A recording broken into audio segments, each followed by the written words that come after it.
এবারে জেডএসআরএম নির্বাচনের পথে।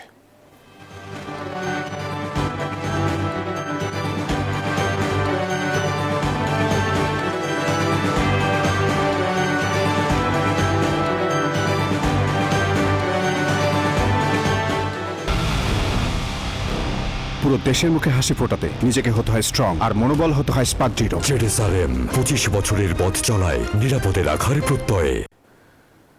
বিএনপির শেরপুর 2 আসনের প্রার্থীর বিরুদ্ধে তথ্য দিতে এসে নির্বাচন কমিশনের বাইরে হামলার শিকার হয়েছেন ইয়াজদাইন নামে এক ব্যক্তি। নির্বাচন কমিশন থেকে টেনে হিচড়ে বের করে রাস্তায় ফেলে তাকে মারধর করেন কয়েকজন। অভিযোগ পাওয়া গেছে হামলাকারীরা শেরপুর 2 আসনের বিএনপি মনোনীত প্রার্থী ফাহিম চৌধুরীর সমর্থক। তবে তারা অভিযোগ অস্বীকার করেছেন। আর এদিকে 7ম দিনের শুনানিতে 18টি আপিল মঞ্জুর করা হয়েছে। নির্বাচন কমিশনের ভেতর থেকে মারতে মারতে ইয়াজদাইন নামের এক ব্যক্তিকে বাইরে নিয়ে আসে কয়েকজন। এক পর্যায়ে তাকে রাস্তায় ফেলে মারধর করা হয়। সেখানে কয়েকজন পুলিশ সদস্য চেষ্টা করেও হামলাকারীদের নিবৃত্ত করতে ব্যর্থ হয়। হামলার শিকার ইয়াজদাইনের আইনজীবী দাবি করে এক ব্যক্তি জানান, শেরপুর 2 আসনের বিএনপি মনোনীত প্রার্থী ফাহিম চৌধুরীর দ্বৈত নাগরিকত্ব রয়েছে জানিয়ে আদালতে রিট করেছেন তারা। ফাহিম চৌধুরীর দ্বৈত নাগরিকত্বের অভিযোগে রিটার্নিং কর্মকর্তা তাকে বৈধতা দেয়নি। তাই ফাহিম চৌধুরী মনোনয়নের বৈধতা পেতে ইসিতে আপিল করেন। আমাদের যদি নিরাপত্তা দিতে না পারে প্রার্থীদের বা অভিযোগ, এখানে পুরো বিষয়টা ওপেনলি হবে। ওনারা এখানে আমাদেরও নিরাপত্তা দিতে পারছে না, এটা আসলে খুবই আশঙ্কাজনক। সে আমার শেরপুরের ভোটার কিনা, ওনার ভোটার আইডি কার্ডটা চেক করেন।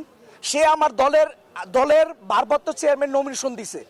সে দলের ভারপ্রাপ্ত চেয়ারম্যানের বিরুদ্ধে কি উনি যাইতে পারে? সারা বাংলাদেশে নির্বাচনে হালচাল, নির্বাচনের যে ডিসিদের মাধ্যমে যে কারসাজি, এটা জাতির সাথে একটা তামাশা ছাড়া কিছুই না। শুক্রবার ইসি এ সংক্রান্ত শুনানি অপেক্ষমান রাখে।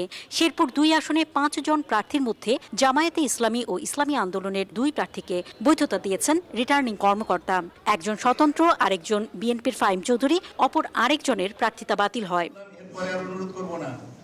এদিকে ইসিতে 7ম দিনে প্রথম 43টি আপিলের মধ্যে 18টি মঞ্জুর, 21টি নামঞ্জুর করা হয়। অপর 4টি অপেক্ষমান রাখে কমিশন। ওনাদের বলা সত্ত্বেও কিন্তু ওনারা দেন নাই। আপিল করার পরে আমাদের সেটা মঞ্জুর করছে।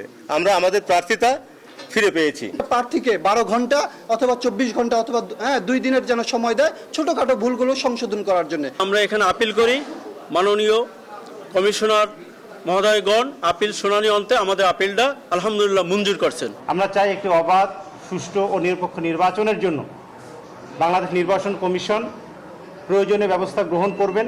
আগামী 18 জানুয়ারি আপিল শুনানি শেষ হওয়ার কথা। ইসিতে প্রার্থিতা না পেয়ে আদালতে আবেদন করার সুযোগ পাবেন মনোনয়ন প্রত্যাশীরা।